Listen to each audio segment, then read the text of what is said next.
एक बार इस नंबर को ध्यान से सुनिए, 482। ये कोई आम आंकड़ा नहीं है। ये उन संदिग्ध गैंगस्टरों और उनके सहयोगियों की गिनती है जिन्हें हाल ही में हुई एक बेहद मैसिव और तेजी से की गई छापेमारी में गिरफ्तार किया गया है। एक ऐसी कार्रवाई जिसने क्राइम की दुनिया में हल्ला मचा दिया है।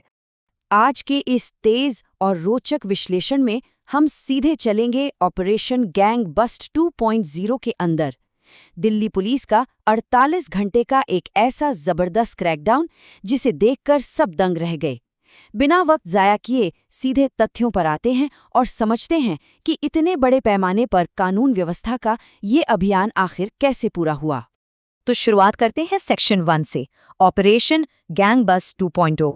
अब देखिए, ये नाम सुनने में थोड़ा फिल्मी जरूर लगता है, लेकिन गैंग बस्ट 2.0 कोई आम रूटीन पुलिस गश्त नहीं थी। ये एक बेहद मैसिव और कोऑर्डिनेटेड कानूनी कार्रवाई थी।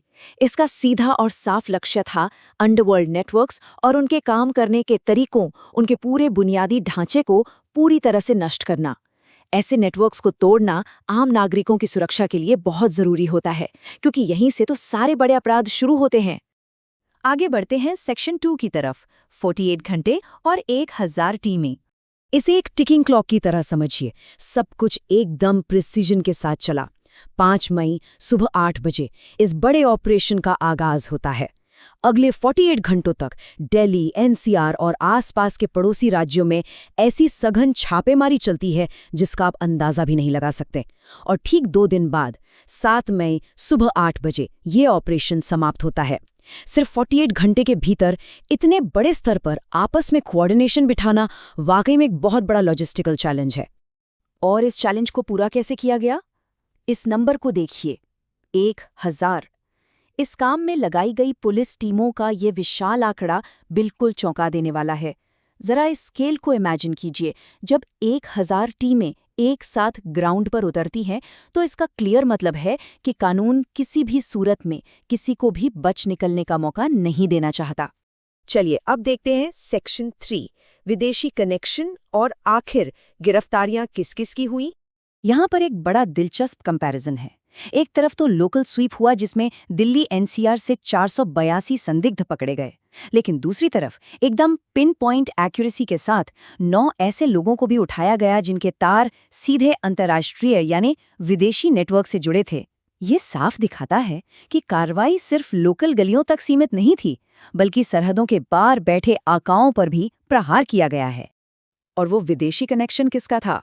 स्रोतों से जो जानकारी मिली है उसके अनुसार इन 9 लोगों के सीधे संबंध पाकिस्तान में बैठे गैंगस्टर शहजाद भट्टी से थे। तो आप समझ रहे हैं ना, कानून व्यवस्था की नज़र सिर्फ आसपास नहीं बल्कि उन बॉर्डर्स के पार वाले बिंदुओं पर भी थी जहां से इस पूरे नेटवर्क को ऑपरेट किया जा रहा था। अब चलते हैं सेक्शन 4 की तरफ, हथियारों और ड्रग्स की बरामदगी। अब जरा इस रिकवरी की लिस्ट पर नजर डालिए। ये वाकई गौर करने लायक है क्योंकि ये अपराध के बेसिक इंफ्रास्ट्रक्चर को उजागर करती है। हथियारों की श्रेणी में 141 पिस्टल, 212 कारतूस और 79 चाकू बरामद हुए हैं। प्रतिबंधित पदार्थ यानी कॉन्ट्राबैंड की बात करें तो 19 किलो ड्रग्स और 1234 अवैध शराब की बोतलें पकड़ी गई हैं। साथ ही करीब 19 लाख रुपए का कैश भी मिला है। एक एक आंकड़ा इस बात का सबूत है कि अंडरवर्ल्ड का पूरा शस्त्रागार कैसा भरा हुआ था और अब ये सब कानून के कब्जे में है। इन बरामद हथियारों की ग्रेविटी को समझने के लिए थोड़ा इस ब्रेकडाउन पर फोकस करते हैं। 141 पिस्टल और 212 कारतूस। इन्हें सिर्फ नंबर्स मत समझिए। इसे इस तरह देखिए कि ये वो गोलियां और हथियार हैं जो सड़कों पर चलने से पहले ही जब्त कर लिए गए हैं। इस सिंगल एक्शन ने न जाने कितनी भविष्य की हिंसा को होने से पहले ही रोक दिया है। ये पब्लिक सेफ्टी के लिए एक रियल गेम चेंजर है। और अब आते हैं हमारे आखिरी और सबसे जरूरी हिस्से पर, सेक्शन 5। आखिर इस पूरी कार्रवाई का मुख्य उद्देश्य क्या था? देखिए, ये पूरा अभियान मुख्य रूप से 4 लक्ष्यों पर केंद्रित था। पहला, इन गैंग नेटवर्क्स को पूरी तरह से नष्ट करना। दूसरा, आम लोगों और व्यापारियों से जो बड़े पैमाने पर जबरन वसूली यानी एक्सटॉर्शन हो रहा था, उस पर हमेशा के लिए लगाम लगाना। तीसरा, इन तक पहुंचने वाली इल्लीगल हथियारों की सप्लाई लाइन को कंप्लीटली काट देना। और चौथा, ऐसी किसी भी गतिविधि पर रोक लगाना जिसके लिंक आईएसआई से जुड़े होने की संभावना थी। ये सारी गिरफ्तारियां असल में इन्हीं 4 लक्ष्यों को हासिल करने की एक कड़ी थी। अगर इस पूरे अभियान को हमें एक लाइन में समेटना हो तो ये राजधानी क्षेत्र में संगठित अपराध की जड़ों पर 48 घंटे का लगातार और बिना रुके किया गया प्रहार था।